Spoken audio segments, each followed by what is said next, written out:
Longest Day is a podcast from a female-founded destination practice that believes that crisis isn't an if, it's a when. We are an organisation unafraid of crisis, but have never known one to be resolved in a single day. However long the day or night that gave rise to the crisis in the first place, there's always something we can learn.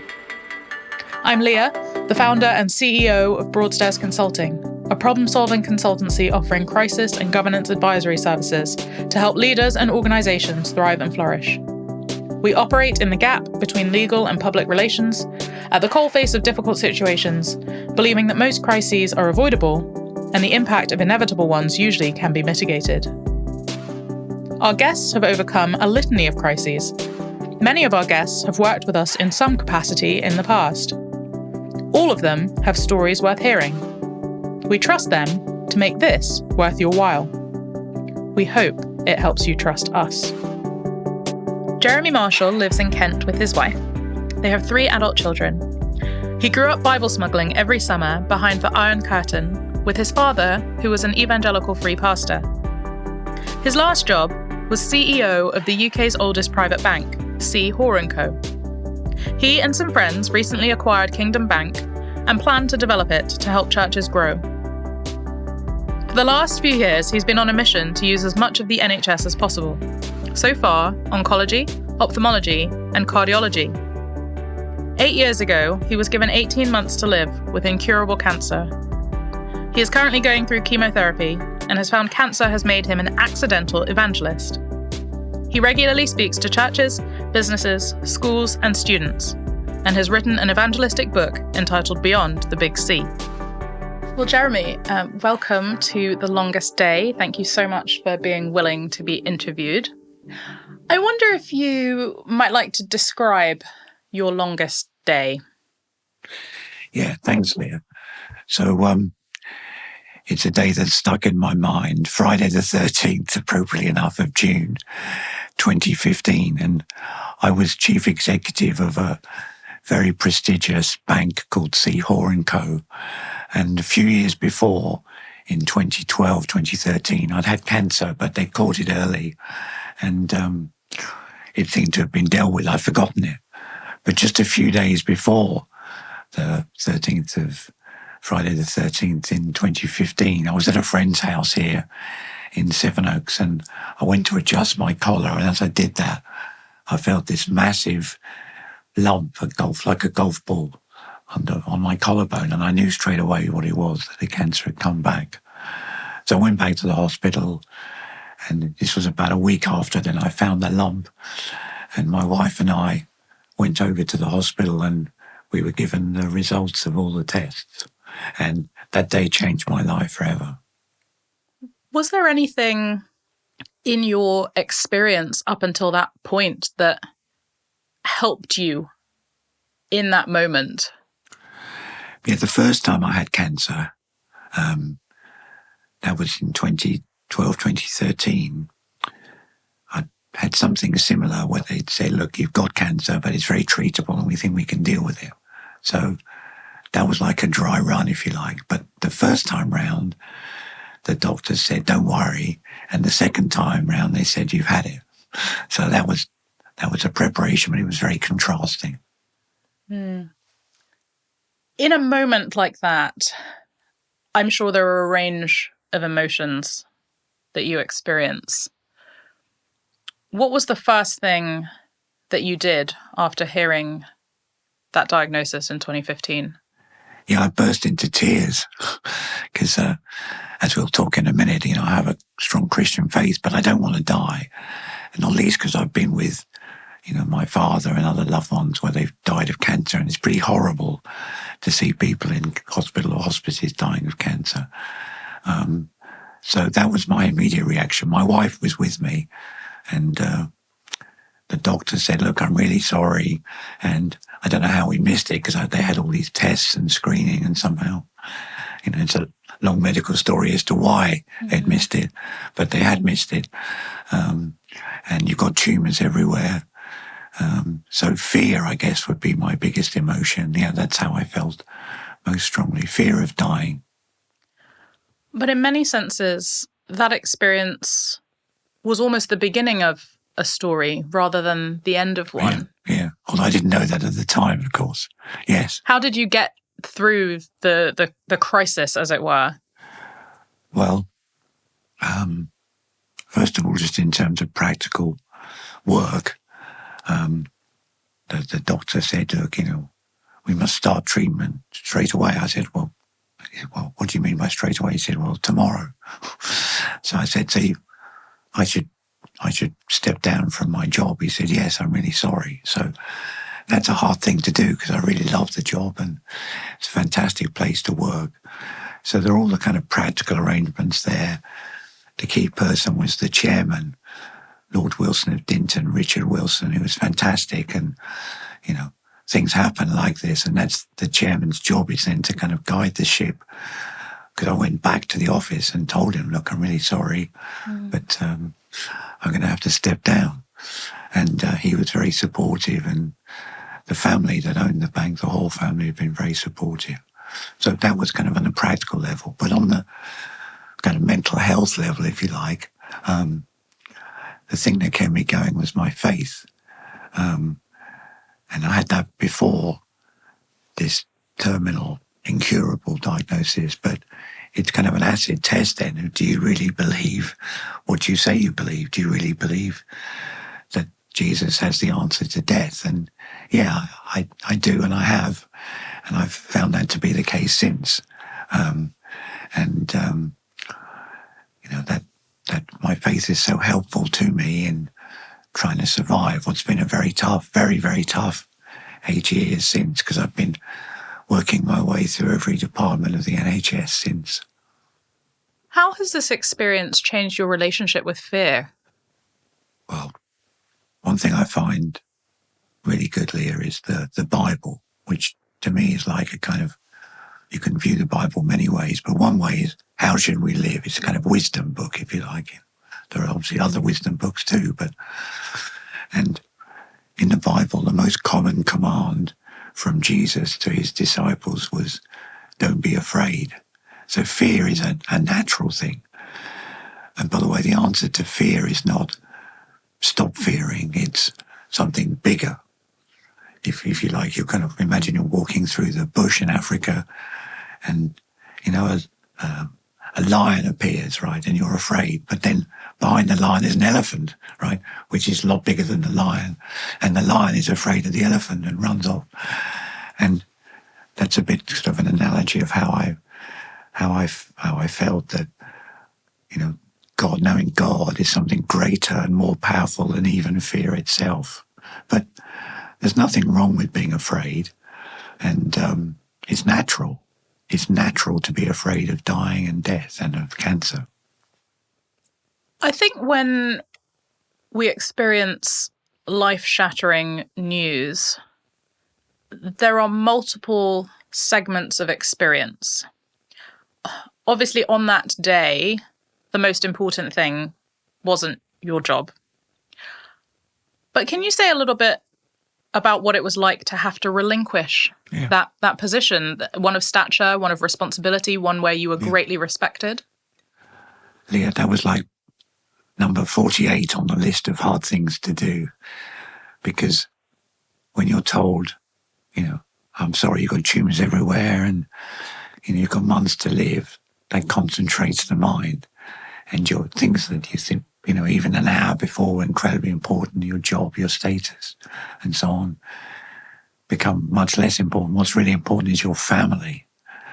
Nobody on their deathbed says, I wish I'd spent more time in the office. And on our deathbed, we won't be surrounded by our colleagues, we'll be surrounded by our family. So the hardest thing actually was then having to go out of the hospital and go and tell my family, my children were all at university. I wanted to do it face to face. So I just drove around the country and met them and told them, which was a kind of another interesting day. Not the happiest day, obviously, because they were kind of happy to see me and had no particular idea why I decided to come and see them. And I had to say, look, I'm really sorry, but I've just got this news. So your family, your priorities change when you're told you're going to die or probably going to die. your family, your close friends become very, very important, and work becomes less important. We'll be right back after this advert from our sponsor.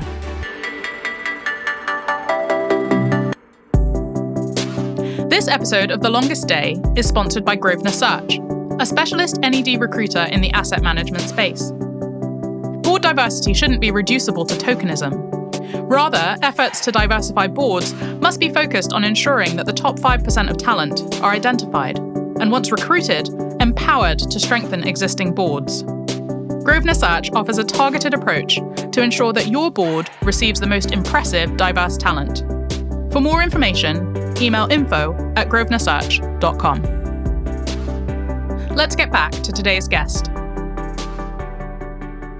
Many would say that you've achieved a huge amount since your diagnosis. Can you talk about how that experience has refined your purpose?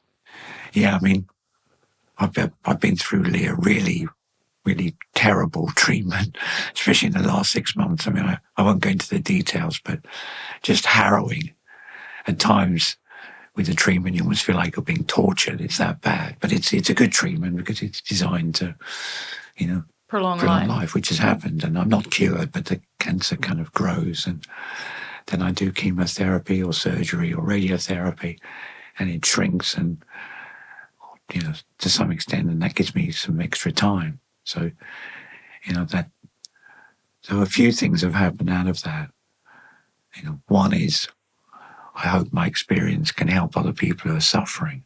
Hence my book. I've written 2 books, Beyond the Big C and Hope in the Face of Suffering. Beyond the Big C is kind of an expanded version of this podcast, if you like. It's my story of what it's like to have cancer. Hope in the Face of Suffering is a book about what does the Bible have to say? Where can we get medicine? When you're fearful and suffering, you need to find medicine to treat you. And I've found 20 passages in the Bible which have been really helpful to me. And I just took very short chunks and then wrote about why I'd found that helpful. So that's one thing.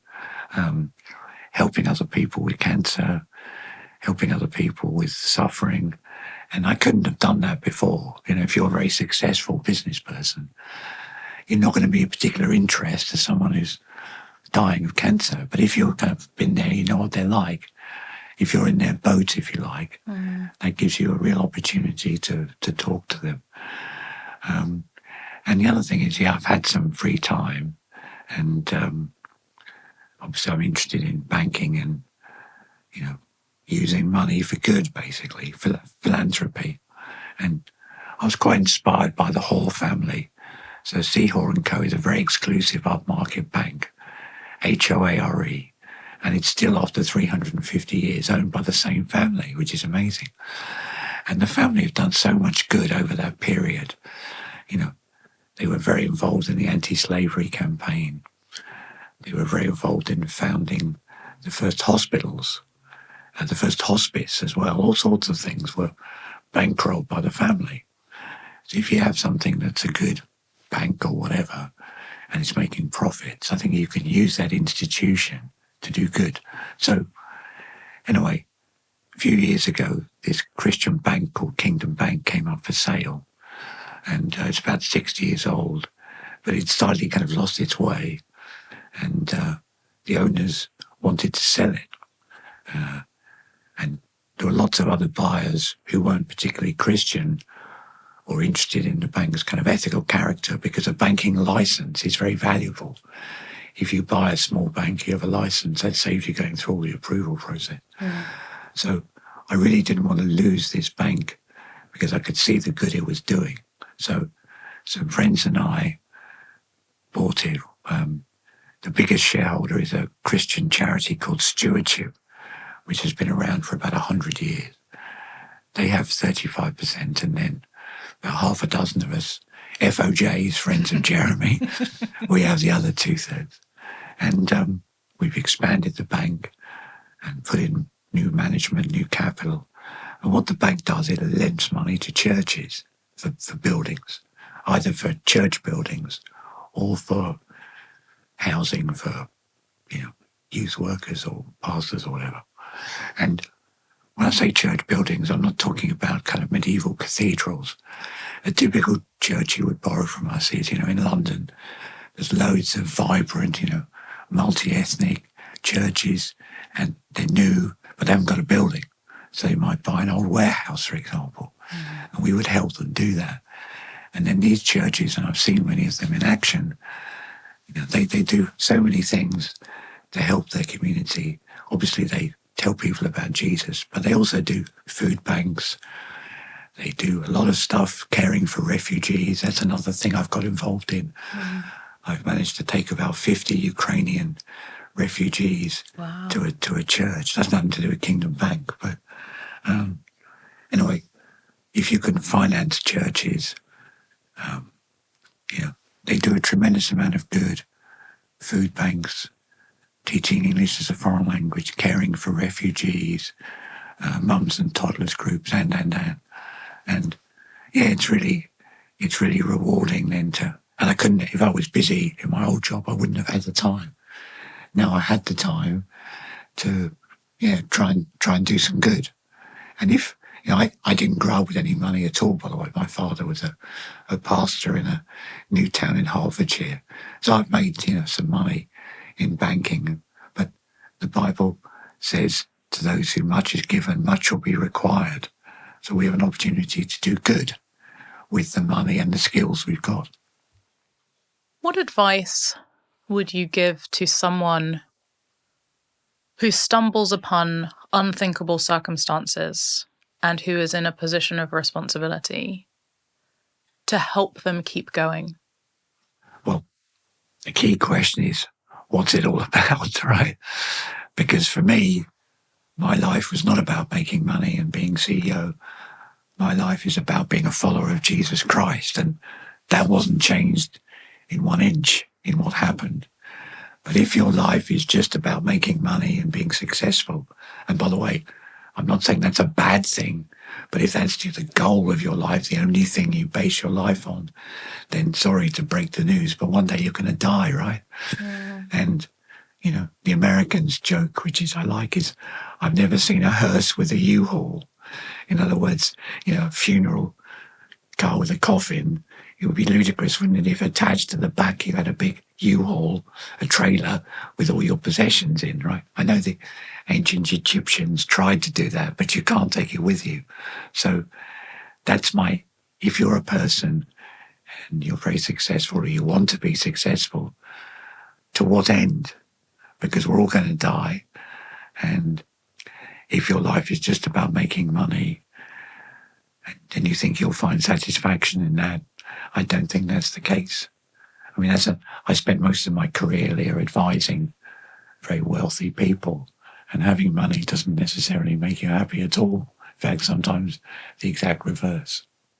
Is there anything that, as you look back over your career, you would do differently now? Yeah, I think not at halls, but when I was working in Wall Street and the city before, I just worked too hard. I mean, my wife, who you just met, we've been married 36 years. She's very tolerant, but I think I kind of presumed too much on her goodwill. So that would be something that I would definitely do differently, prioritize things in a different way.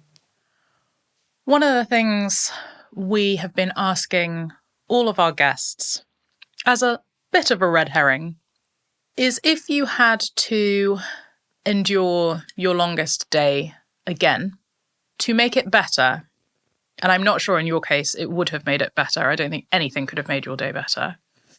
But what would be your go-to comfort food? Yeah, the Bible.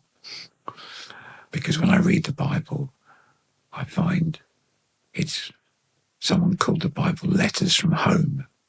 And I love that. So home for me is God. That's what I'm made for. That's what we're all made for. And God calls us home, but we've left home and we're wandering around lost. So when I read, for example, the 23rd Psalm, the Lord's my shepherd, I shall not want. I read this verse. Yes, though I walk through the valley of the shadow of death, I will fear no evil, for you are with me. So if I'd known what was going to happen, I would have kind of taken more medicine, spiritual medicine that morning, and probably I would have gone to one of the Psalms and would have just tuned it over, and that would have done me good. When in the afternoon I was told, I'm sorry, you've had it. I can't recommend the Bible enough. Now, I know it's a big book and difficult to read, and maybe some people listening have never looked at it. What I'd recommend is start with one of the Gospels. The Bible is like a library, really. It's 66 books in a mini library, and 4 of those books are what's called Gospels, which means good news in Greek. And they are the 4 eyewitness accounts of Jesus' life. And what's the Bible about? It's about Jesus, really, about a lot of things, but Christians believe, our Jewish friends would have a different perspective, but Christians would believe that the Bible is really about Jesus. And if you're not sure where to start, there's a thing called the Word One-to-One. It's got an app and a website, and it's basically a way where you can just look at one of the Gospels with you can find someone online who'll answer your questions, or you can do it for yourself, just under your own steam, whatever you prefer. But yeah, if you're facing suffering, tough times, tragedy, then for me, I go to the Bible, and I recommend other people do the same. Jeremy, I'm here smiling with you because I'm just so encouraged. It has been an absolute delight to interview you, to meet you, to hear your story, to hear your wisdom, and to just have that peace of a future hope. Thank you for sharing with us, and thank you for these books. And I'm sure that this will be a great encouragement to many. Thanks, Leah. Thanks for having me. God bless.